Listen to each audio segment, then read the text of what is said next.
എല്ലാം നഷ്ടപ്പെട്ടുകൊണ്ടിരിക്കുകയാണ്. കാരണം എന്തെന്നറിയുമോ? ഒരു മതവും ഇസ്ലാമിൽ ഒരു മതവും ഇവിടെ വർഗീയത പഠിപ്പിക്കുന്നില്ല. ഇസ്ലാം വർഗീയത പഠിപ്പിക്കുന്നില്ല. ഹിന്ദു മതത്തിൽ എവിടെയാണ് വർഗീയതയുള്ളത്? ക്രിസ്ത്യാനി മതത്തിൽ എവിടെയാണ് വർഗീയതയുള്ളത്? മതത്തിന്റെ വേദഗ്രന്ഥങ്ങൾ കൃത്യമായി നെഞ്ചിലേറ്റി പഠിച്ച ഒരു ഹിന്ദുവിനും ഒരു മുസൽമാനും ഒരു മതമുള്ളവരും മതമില്ലാത്തവരും വർഗീയത തുപ്പാൻ കഴിയില്ല. മറിച്ച് സുന്ദരമായ ഭാരതത്തിന്റെ മണ്ണിൽ വർഗീയത എന്ന് പറയുന്ന വിഷവിത്ത് ബാധിയിട്ട് നമ്മുടെ ഇടയിൽ സ്നേഹവും സമാധാനവും കാരുണ്യവും ഐക്യവും നഷ്ടപ്പെടുത്തുന്ന മതങ്ങളിൽ പെടാത്ത ഒരു വിഭാഗം ആളുകൾ രംഗത്ത് കൊണ്ടിട്ടുണ്ട്. ഒക്കെ നമ്മളെല്ലാവരും അവരെ കരുതിയിരിക്കണം. നമ്മുടെ സ്നേഹബന്ധം നഷ്ടപ്പെട്ടു പോവുകയാണ്. അതൊരു കാരണവശാലും നഷ്ടപ്പെടാൻ പാടില്ല. നമ്മളെല്ലാവരും രാവിലെ എഴുന്നേൽക്കുമ്പോൾ മുസൽമാൻ ഒരു പ്രാർത്ഥന നടത്തും. അതുപോലെ തന്നെ ഹിന്ദു സമൂഹത്തിൽപ്പെട്ട നിങ്ങളും ഒരു പ്രാർത്ഥന നടത്തും. ആ പ്രാർത്ഥന നെഞ്ചിലേറ്റുന്നവർ എങ്ങനെയാണ് എഴുന്നേറ്റുക? എല്ലാവർക്കും അറിയാം ഓംകാര പ്രാർത്ഥന. നിങ്ങൾക്ക് എല്ലാവർക്കും അറിയാം 3 അക്ഷരമാണ്. എന്ന് പറഞ്ഞാൽ അജയൻ. പിന്നെയോ പിന്നെ എന്ന് പറഞ്ഞാൽ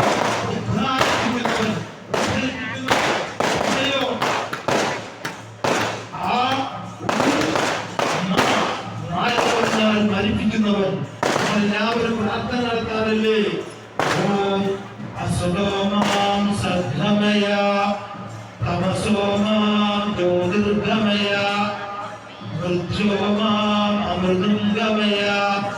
ഓം അസതോമാം സദ്ഗമയ തമസോമാം ജ്യോതിർഗമയ മൃത്യോമാം അമൃതംഗമയ. ഓം ശാന്തി, ഓം ശാന്തി, ഓം ശാന്തി. ഞാനതിന്റെ മീനിങ്സ് പറഞ്ഞിട്ടുണ്ട്.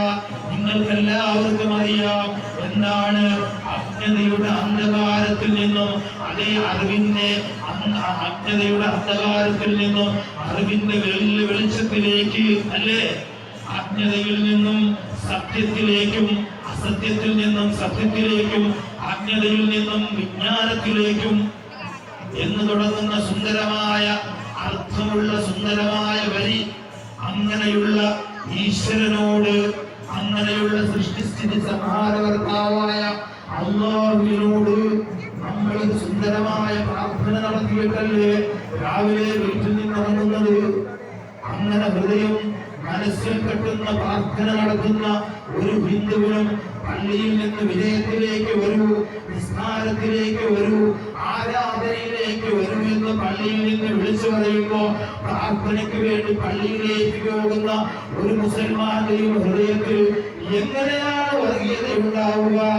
എങ്ങനെയാണ് വർഗീയതയുടെ ചിന്തയുണ്ടാവുക? അതുകൊണ്ട് ഇവിടെ യഥാർത്ഥ മുസ്ലിം വർഗീയവാദിയല്ല, യഥാർത്ഥ ഹിന്ദു വർഗീയവാദിയല്ല, യഥാർത്ഥ ക്രിസ്ത്യാനി വർഗീയവാദിയല്ല. മറിച്ച് നമ്മുടെ മതത്തിന്റെ പേരിൽ വർഗീയത വിഷവിത്തുകൾ വിതുമ്പിക്കൊണ്ട് നമ്മളുടെ മക്കളുടെ ഹൃദയങ്ങളിൽ, നമ്മുടെ ഭർത്താക്കന്മാർ, ഭാര്യമാർ, നമ്മുടെ സഹോദരന്മാരുടെ ഹൃദയത്തിൽ വർഗീയതയുടെ വിഷവിത്ത് വിതയ്ക്കാൻ ഒരു വിഭാഗം ആളുകൾ രംഗത്ത് വന്നിരിക്കുകയാണ്. ഞാൻ നേരത്തെ പറഞ്ഞതുപോലെ അതെല്ലാവരും കരുതിയിരിക്കണം. നമ്മുടെ മക്കൾ, നമ്മുടെ കുടുംബം, നമ്മുടെ മാതാപിതാക്കൾ, നമ്മുടെ ഭാര്യമാർ, സഹോദരിമാർ, അതൊക്കെ നമ്മുടെ സ്വത്താണ്. അവരുടെ ഇടയിൽ ഒരു കാരണവശാലും മറ്റുള്ളവരെ പറ്റിയുള്ള മോശമായ ചിന്ത നമ്മൾ പകർത്തി കൊടുക്കാൻ പാടില്ല. അതിനുള്ള അവസരങ്ങൾ നമ്മൾ ഒരുക്കി കൊടുക്കാൻ പാടില്ല. നമ്മുടെ മക്കളുടെ സഞ്ചാരങ്ങൾ, അവരുടെ പ്രവർത്തനങ്ങൾ, അവരുടെ കൂട്ടുകെട്ടുകൾ, അവരുടെ ഇടപെടലുകൾ മാതാപിതാക്കൾ അറിഞ്ഞിരിക്കണം. അല്ലെങ്കിൽ നമ്മുടെ മക്കൾ വഴിതെറ്റിപ്പോകും. അങ്ങനെ വഴിതെറ്റിപ്പോകുന്ന മക്കളാണ് അവസാനം പല രൂപങ്ങളിലായി, പല ഭാവങ്ങളിലായി, പല സ്വഭാവത്തിലായി നമ്മുടെ മുൻഗാമികളായ നമ്മളെയും നമ്മുടെ മുൻഗാമികളെയും തമ്മിലെടുത്തിരിക്കുന്ന സ്വഭാവമായി മുന്നോട്ട് വരുന്നത്. അതുകൊണ്ട് ഇന്നത്തെ ഭാരതം, ഇവിടെ കൃഷ്ണത്വൈവ, യാദവ്യാസ കൃഷ്ണത്വൈവയുടെ മണ്ണ്, ശ്രീകൃഷ്ണന്റെ മണ്ണ്, ശ്രീനാരായണ ഗുരുവിന്റെ മണ്ണ്. എത്രയോ മഹാരഥന്മാര് ജീവിച്ച് അവരാരും വർഗീയത പഠിപ്പിച്ചിട്ടില്ല. പ്രവാചകൻ മുഹമ്മദ് റസൂലിനെ വർഗീയത പഠിപ്പിച്ചിട്ടില്ല. അങ്ങനെയുള്ള മഹാരഥന്മാർ ജീവിച്ച സുന്ദരമായ ഈ ഭാരതം, ഈ ഭാരതത്തിന്റെ സുന്ദരമായ ഒരു തനിമ, ഒരു ഐക്യം, ഒരു കാരുണ്യം കാരണവശാലും നഷ്ടപ്പെട്ടു പോകാൻ പാടില്ല. ഈ സുന്ദരമായ വലിയ കാര്യം ഞാൻ വിശദീകരിക്കുന്നില്ല. ഒരുമിച്ച് കൂടിയ മുഴുവൻ ആളുകൾക്കും ആരുടെയും പേര് ഞാൻ എടുത്ത് പറയാതെ ഒറ്റവാക്കിൽ എന്റെ ആശംസകൾ, പ്രത്യേകിച്ച് ഞാൻ നോക്കുന്ന നെടുമ്പുറം മുസ്ലിം ജമാഅത്തിന്റെയും ആശംസകൾ അർപ്പിച്ചുകൊണ്ട് ഞാൻ നിർത്തുകയാണ്. നന്ദി, നമസ്കാരം.